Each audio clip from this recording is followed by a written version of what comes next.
This is World Beer News. Details on how you can be involved. Contact news at Tasty Nitch. I'm just gonna sit here and make faces until I figure out what I'm supposed to be saying. These are the latest reports in the malt beverage industry, compiled on January 21st. I'm Nitch with a selection of highlights from around the world. Coming up, Greenland, it's a place. Heineken does some lame stuff, some cool stuff, some stuff involving a lot of money, which is actually how they do the cool stuff.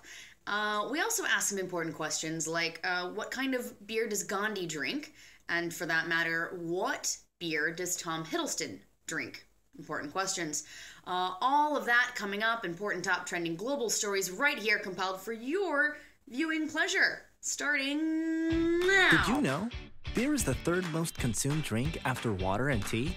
But for some people, plain old beer can be, well, boring.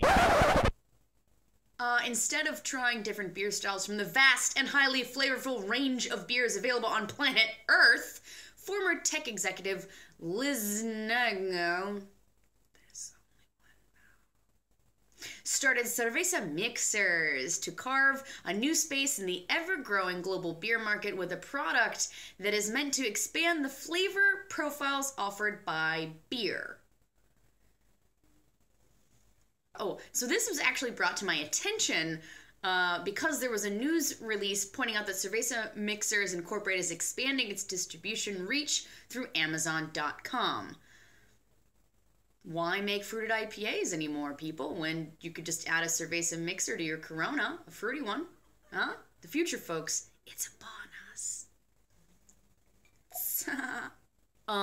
Yeah, so the future, right? Keurig, they'll be making beer soon, which is great. Them and AB InBev teamed up. It's another one of those terrifying, like, mega Beertron moments. Giant corporations assemble themselves together, and you're like, wow, it's so big and vast and terrifying and beautiful and strange, and I can't wait to see what happens. Whatever.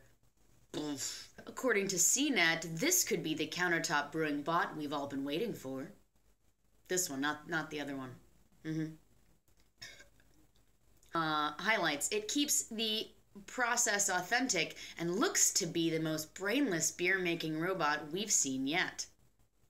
That's a quote. Oh, look out, white whale hunters. Guess what? The world's smallest micro-batch brewery's been spotted. Get yours now before every sip is gone. Look out especially for the brewer's choice, which means it tastes bad, but it's the brewer's favorite. Ooh, now that we've seen the smallest, let's go to the biggest. Check out that number, huh? It's big. Well, that's how much Heineken is looking to pay for Kirin's brewing operations in Brazil.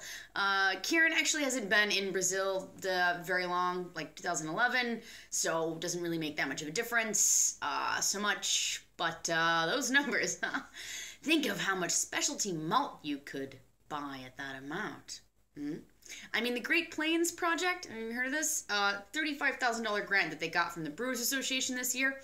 They plan to build a winter malting barley market for the Great Plains. So the Great Plains, historically, they haven't really grown barley, so brewers have had to look outside the area or even the country to find their fermentable grain. With this like little sliver of amount that they have, they're going to be using researchers based in universities throughout the region and private research organizations and even the United States Department of Agriculture, all getting together to develop suitable barley for the climate in the Great Plains. It's an expansive project, and it's got interesting developments for the future. Great things can come of this. You know, 35,000. Kirin and Heineken. Great. Not to say that big money puts things to waste. I know, us beer geeks, we like to rip on the big guys. Don't we all? It's mostly because we're jealous. If we were spending less money on, eco-friendly, highly hopped beers, then we too might be able to amass a fortune or help reduce air smog. Yeah, I know. Bear with me on this one a minute. This is a publicity stunt, and the line to beer is pretty thin, but it's a really good one. So Tiger Beer, the main brand on Heineken's Asia Pacific branch, funded this project. This team created filters that go in the exhaust pipes of cars and boats. The filters catch soot and whatnot in the air. And they take the filters back and they make a whole bunch of really nice black ink with it. They even funded a bunch of artists to use the stuff all over cities and to create art.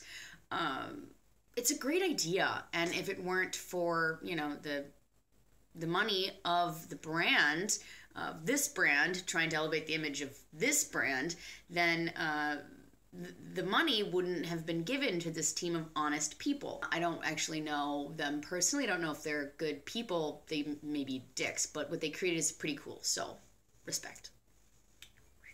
Now we go to Greenland, the only country in the world where imports of beer is greater than domestic production. That's all I had to say about that.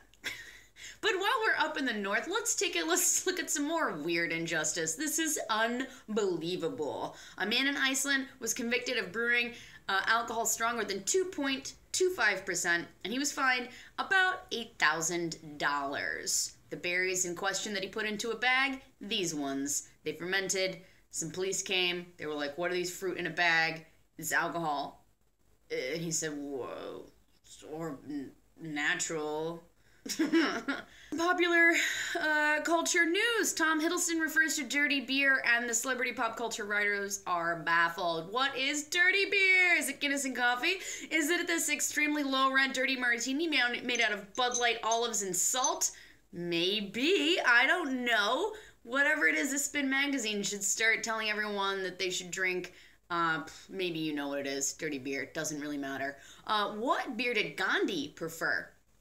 That question. If you said it was IPA, then you'd be freaking wrong. Ghandi didn't drink. He's abstained entirely. But the growing Indian middle class has been saying that they want beer.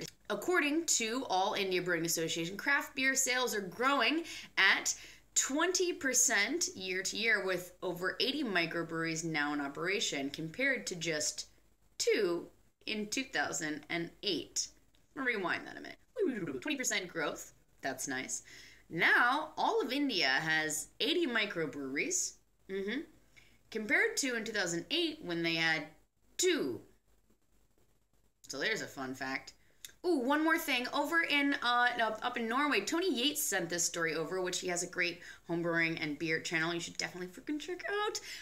A fight is brewing over space on beer shelves of supermarkets in the northern part of Norway. This one supermarket announced Sunday that it would focus more on local microbreweries in its stores. So Tony had this to say about it. On one side, you have a major food chain claiming to kick out the bigger suppliers, right? And a couple of the medium ones, and they claim to be making room for local beers. On the other side of it, they're also in cahoots with Carlsberg Group. So we don't really know what's going on.